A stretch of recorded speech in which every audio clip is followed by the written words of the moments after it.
Bonded Tales. Pamagat, kwento ng aking pamilya. Hi! Ako nga pala si Margie, 47 taong gulang, may 6 na magagandang anak at ito namang dumadaan sa harapan ko ay ang guwapo kong asawa na si Ichiro. Ang gandang lalaki, di ba? Mukha ba siyang 48 taong gulang? Hinila ko si Ichiro at inakbayan. Ichiro, bumati ka muna sa mga tao na nanonood o nakikinig sa atin. Kamusta? Magandang umaga. Kinakailangan ko ng umalis at umiiyak na ang baby namin. Nahihiya na saad ni Ichiro. Nax, hands-on dad ang asawa ko pag nandito siya sa bahay, ay nakatutok talaga siya sa mga bata. Sa oras na magkaisip na ang mga bata ay mahigpit niyang bilin sa mga ito na huwag makipagsiping kung di pa sila kasal. At ito ay isa sa mga bagay na hinangaan ko sa kanya. Masaya kong sabi, well, sa ngayon ay naglilinis ako ng bahay dahil mamayang gabi ay Christmas Eve na. Aba, maalikabok na ang mga larawan ng aking pamilya. Pupunasan ko muna ang mga ito. Habang pinupunasan ko ang mga larawan, napatingin ako sa isang espesyal na kuha, ang larawan ng aking panganay na anak. Siya si Hart, 22 taong gulang, ang malambing, mabait at magalang kong anak, ngunit may pagkaambisyosa. Sa ngayon ay may sarili na siyang pag-iisip at buhay. In short, ay sariling tao na niya siya. Sa sobrang pagkaambisyosa niya na matupad ang mga pangarap niya ay pinasok niya ang pag-aartista. Sino naman kayang dugyot ang magbabalak kunin ang perlas ng aking dalaga? Sana ay tuparin ng anak ko ang pangako niya na di niya isusuko ang kanyang perlas hanggat di siya kasal. Ayokong mag-away sila ng ama niya. Sambit ko na may halong pangamba. Hinipo ko ang sumunod na larawan at tumingin ako sa larawan ng aking pangalawang anak. Siya si Luna, ang aking liwanag sa dilim, ang kambal ni Hart at magkaiba ang kanilang anyo at pag-uugali. Si Luna ay matapang, mabait, ngunit may pagkamaldita, lalo na kay Hart noong bata pa sila. Pero ngayon, mag-best friend na sila. Mahilig siya sa sining, lalo na sa paglikha ng mga estatwa.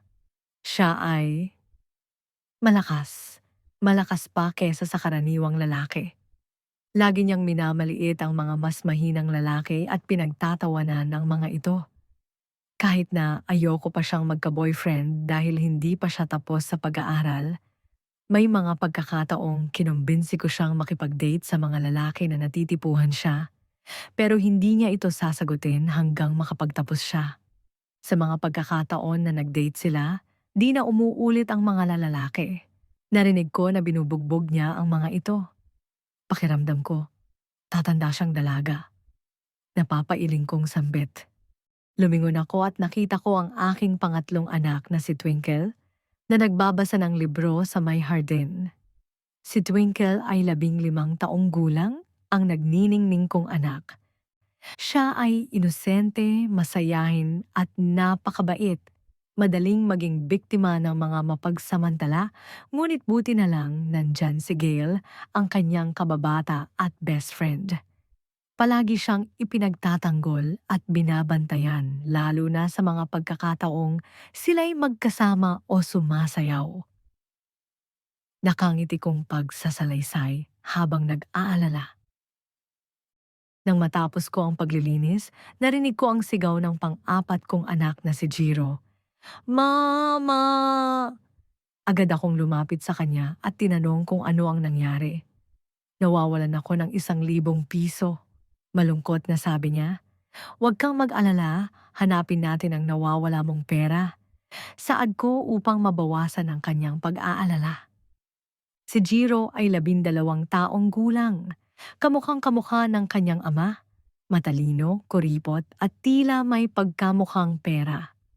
Hindi ko alam kung dapat ba akong mag-alala o dapat itong ipagmalaki. Sa murang edad, nag-iisip na siyang kumita ng pera sa mabuting paraan. Ngunit may pangamba akong baka magbago ang kanyang pag-uugali kapag tumindi ang kanyang pagnanasa sa pera. Habang hinahanap namin ang kanyang nawawalang pera, masayang naglalakad si Trip, ang aking panglimang anak, na 6 na taong gulang. Siya ay makulit, magaling sa sports, at mahilig sa dinosaurs, at kamukha din siya ng kanyang ama. Dala-dala ni Trip ang 1,000 ni Jiro at biglang hinablot ang pera at itinulak ni Jiro ang nakakabata niyang kapatid. Napaupo at umiyak si Trip. "Bakit hawak mo ang pera ko?" Galit na tanong ni Jiro. "Nakita ko ito sa lamesa kaya kinuha ko. Di ko naman alam na sa iyo iyon." Umiiyak na sagot ni Trip. "Nakita mo sa ibabaw ng lamesa ko pero kinuha mo pa din." Galit na tugon ni Jiro. Ang dalawa ay nag-away at sa gitna ng kanilang pagtatalo, maautoridad kong sinabi, "Tama na ang pag-aaway niyong dalawa. Ikaw, Jiro, hindi tama na saktan mo ang iyong kapatid ng dahil sa pera, at ikaw naman, Trip, hindi tama na manguha ng pera ng iba. Sa susunod pag may nakita kang pera, ipagtanong mo kung kanino ito. Ngayon magbati ng kayong dalawa." "Patawad," napipilitang sagot ni Jiro. "Sorry din, di ko na ito uulitin," sagot ni Trip habang pinahid ang kanyang luha. Dumating ang mag-ama ko, si Ichiro at Quaid, 2 taong gulang, ang bunsong lalaki sa pamilya. Ang cute-cute niya. Ngumiti si Quaid at sa kanyang ngangiti, napawi ang init ng aking ulo dulot ng pagtatalo ng mga kuya niya. "Ako na ang bahala sa mga bata. Gawin mo na ang mga plano mo para sa araw na ito, mahal," sabi ni Mister. Nang marinig ko ang sinabi ng asawa ko, bigla kong naalala na kailangan ko ng mamalengke para sa kakainin namin ngayong Christmas Eve. "Salamat, mahal. Magsimula na akong maghanda," sagot ko habang nagmamadali akong nagbihis at nag-ayos. Kinabahan ako sa isipin ng mga kailangan kong bilhin. "Anong mga kakailanganin mo?" tanong ni Ichiro habang pinapangalagaan si Quaid sa kanyang mga bisig. "Mga sangkap para sa lechon paksiw, manok para ilechon, masarap na pasta, at syempre, mga panghimagas tulad ng leche flan at fruit salad. Hindi kumpleto ang Pasko kung wala ang mga ito." Excited kong sagot. Habang naglalakad ako patungo sa pamilihan, naisip ko ang mga magagandang alaala ng Pasko sa nakaraan. Ang mga tawanan, ang pagmamahalan, at ang mga simpleng handog na nagpaligaya sa amin. Ang mga ito ang nagbigay ng tunay na kahulugan sa salitang pamilya. Pagdating ko sa pamilihan, abala ang lahat sa paghahanda para sa Pasko. Ang mga ilaw ay kumikislap at ang mga awitin ng Pasko ay umaabot sa aking pandinig. Nakita ko ang mga tao na masigasig na namimili, ang mga bata na naglalaro at ang mga ngiti sa bawat mukha. Sa gitna ng lahat ng ito, naramdaman ko ang pagmamalaki sa aking pamilya at ang kasiyahan ng pagiging bahagi ng masayang okasyong ito. Habang naglalakad, nagdasal ako na sana'y maging masaya ang aming Pasko, puno ng pagmamahal at saya. Sa kabila ng mga hamon ng buhay, ang pamilya ang aking tunay na kayamanan. Dali-dali akong pumunta sa palengke para mamili. Sinubukan kong pagkasyahin ng 500 pisong budget para sa Noche Buena, ngunit ang tanging nabili ko lang ay 1 kilong baboy, 1 pirasong sibuyas, at 1 pirasong bawang. Hindi ito sapat para makapagluto ng spaghetti. Ngunit kahit na may tanong sa isip ko kung makukumpleto ba ang pamilya ko ngayong Pasko, hindi ko hahayaan na malungkot ang salo-salo namin. Umaasa akong uuwi ang kambal ko. Nang makauwi ako, agad akong nagluto.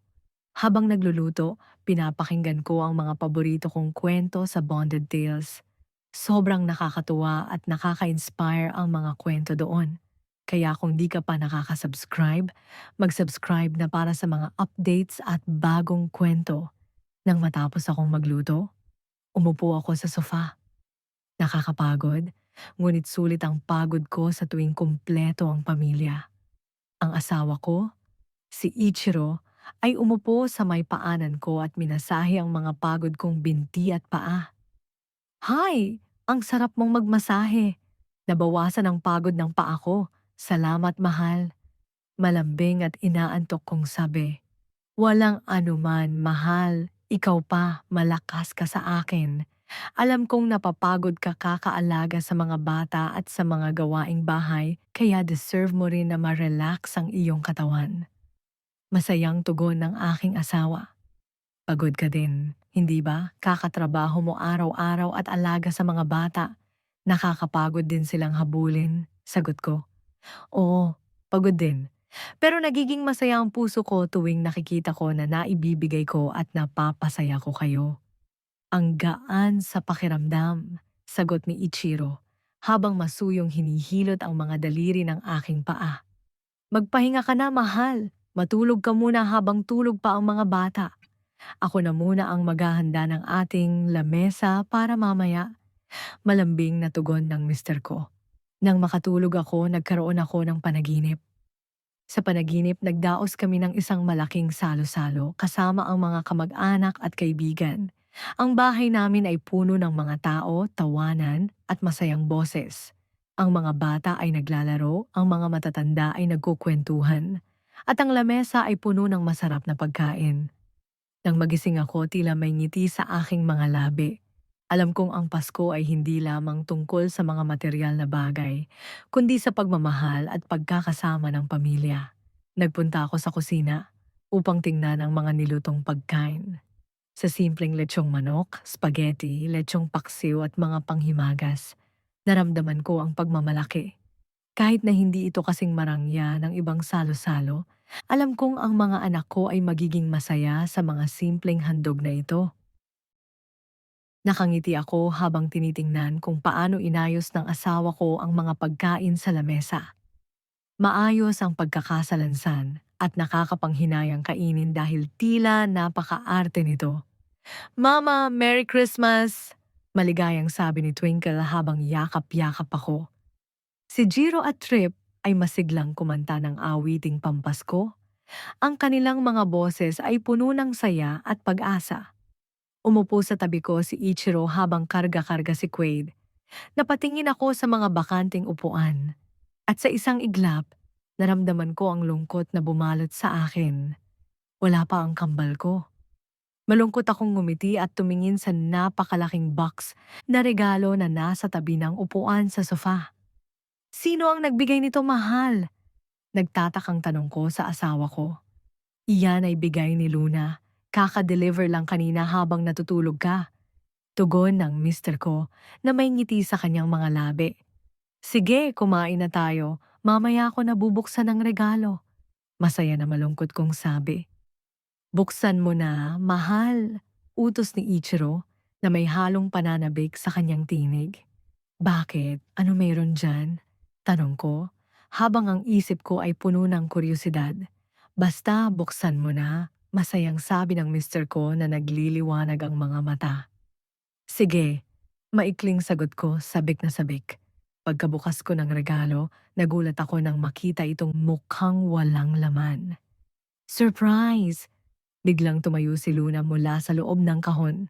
Luna, anak, buti nakarating ka. Anong oras ka dumating at di kita napansin? Tuwang-tuwa kong tanong, sabay yakap sa kanya. Oo nga, mama. Dumating ako kanina pang umaga, nangapit bahay lang muna at inantay ko po na makatulog ka. Saka ako tinawag ni Papa para ma-ready ko ang surprise ko. Sagot ni Luna, habang masaya at puno ng kagalakan. Nagpalinga-linga si Luna. Wala pa rin si Heart. Sa tingin ko di na makakarating iyon, mama. Madilim na at delikado na sa daan. Wala naman iyong kotse. Malungkot na saad ni Luna. Di bali na? Ang mahalaga, ligtas ang kapatid mo. Malungkot kong sabi, habang ang puso ko ay nag-aalala sa panganay kong anak. Kahit na may lungkot sa aking mga mata, pinilit kong ngumiti at ipagpatuloy ang kasiyahan. Sa kabila ng mga abala at mga hamon, ang pamilya ang nagdadala ng tunay na saya sa araw na ito. Habang kami ay nagkukwentuhan at nagbubulungan, ramdam ko ang pagmamahalan sa paligid. Ang mga tawanan, ang mga ngiti at ang mga simpleng bagay ay nagbigay liwanag sa aking puso. Sa kabila ng mga kakulangan, Alam kong ang mga alaala namin ay hindi mapapalitan ng anumang material na bagay. Bakit hindi tayo magdasal bago kumain? Mungkahi ni Ichiro. Ang mga bata ay sumang-ayon at lahat kami ay nagtipon-tipon sa paligid ng lamesa. Nang matapos ang aming panalangin, nagsimula na kaming kumain. Sa bawat subo ng pagkain, ang aking puso ay napuno ng pasasalamat. Ngunit sa likod ng ngiti at saya, may tanong pa rin sa aking isipan. Nasaan na kaya si Hart? Umaasa akong magkakasama-sama pa rin kami sa pagdiriwang na ito at nasa kabila ng lahat, ang pagmamahal ng pamilya ang mananatili sa aming mga puso. Nang mag-umpisa na kaming magkainan, sumabog ang saya sa aming bahay. Mama, Papa, si Ate Hart nandito na, bumaba mula sa itim na kotse. Sabik na sabi ni Trip. Sumilip ako sa bintana at nakita kong may kausap si Hart na lalaki. Nakasuot siya ng scarf sa muka at kulay lila na kaputsa. Sino naman yung hoodlum na kasama ng anak natin? Bakit niya tinatago ang mukha niya? Naging kabit na ba ang panganay natin? Galit na sabi ni Ichiro, samantalang ako ay nanlaki ang mata sa gulat ng madinig ko ang kanyang sinabi. Hindi naman siguro. Tingnan mo nga, hindi humalik ang lalaki sa kanya at isinarado na ang pintuan. Mukhang gentleman din, hindi umaalis hanggat di nakakapasok sa loob ng bahay ang ating anak. Tara na at salubungin natin ang ating panganay. Pagtatanggol ko, sabay hatak sa kanyang kamay. Binuksan ko ang pintuan at pumasok si Hart. May dalang mga regalo. Maligayang Pasko. Masayang bati niya. Maligayang Pasko din, anak. Masaya akong tugon. Kinuha ni Ichiro ang mga regalo na dala-dala ng anak ko. Bakit late ka? At sino ang lalaki na naghatid sa'yo? Tanong ng asawa ko. Ang tono ay tila interogasyon. Tumirik ang taxi na sinasakyan ko habang papunta dito. 3 oras akong nagantay habang inaayos ng driver ang sasakyan. Hindi niya naayos, kaya magme-message na sana ako sa iyo, Papa, para sunduin ako, kaso dumaan yung sasakyan ng kaibigan ko. Kaya sa kanya na lang ako nakisakay. Paliwanag ni Hart, tila nag-aalala. Kaibigan o kaibigan? Tanong ni Ichiro na may halong aliw. Papa, friend lang kami dahil sa kabutihang loob kaya dinala niya ako dito ng libre. Gulat na tugon ni Hart. Friend lang pala, bakit di mo inanyayahan kumain dito nang makilala namin siya? Tanong ni Ichiro, may halong pagdududa. Gaya ko, papunta din siya sa Panoche Buena ng mga grandparents niya. Late na siya dahil sa akin kaya di na siya makakain pa dito. Sagot ni Hart. Tama na yung interrogation mo, mahal, sa anak nating panganay.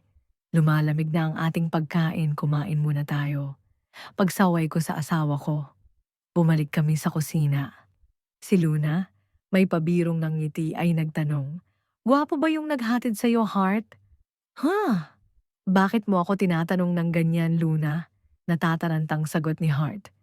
"Kasi, bihira ka lang makisakay sa kotse ng lalaki.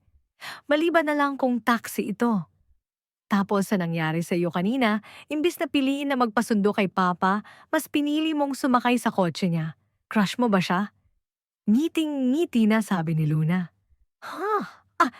Hindi, mabait lang siya kaya ganun ginawa ko. Natataranta pa ding sagot ni Hart. Hala, ate, marunong ka na ngayon manggamit sa kabutihan ng tao. Kailan ka pa naging ganyan? Wika ni Jiro na nakangisi. Nakita kong naguguluhan si Hart kung paano ipapaliwanag ang kanyang sitwasyon kaya sinabi ko, kung tapos na kayong kumain, tara magkantahan, sayawan, exchange gift at may inihanda akong palaro ngayong gabi. Nagtatalon sa tuwa ang mga bata. Naging masaya kami ngayong Christmas Eve at kumpleto ang aming pamilya. Ang mga tawanan, ang mga ngiti at ang pagmamahalan ay nagbigay ng liwanag sa aming tahanan. Nang malapit nang matapos ang aming aktibidad, ang huli naming ginawa ay nag-take kami ng family picture. Merry Christmas! Sabay-sabay naming sigaw. Dito na nagtatapos ang ating kwento. Sana ay nagustuhan ninyo ang pamaskong handog ng Bonded Tales. Sa kasalukuyan, mayroon ng 12 subscriber ang Bonded Tales channel. Maraming salamat sa mga nag-subscribe at sa mga susubscribe pa. Hanggang sa muli at maligayang Pasko sa inyong lahat.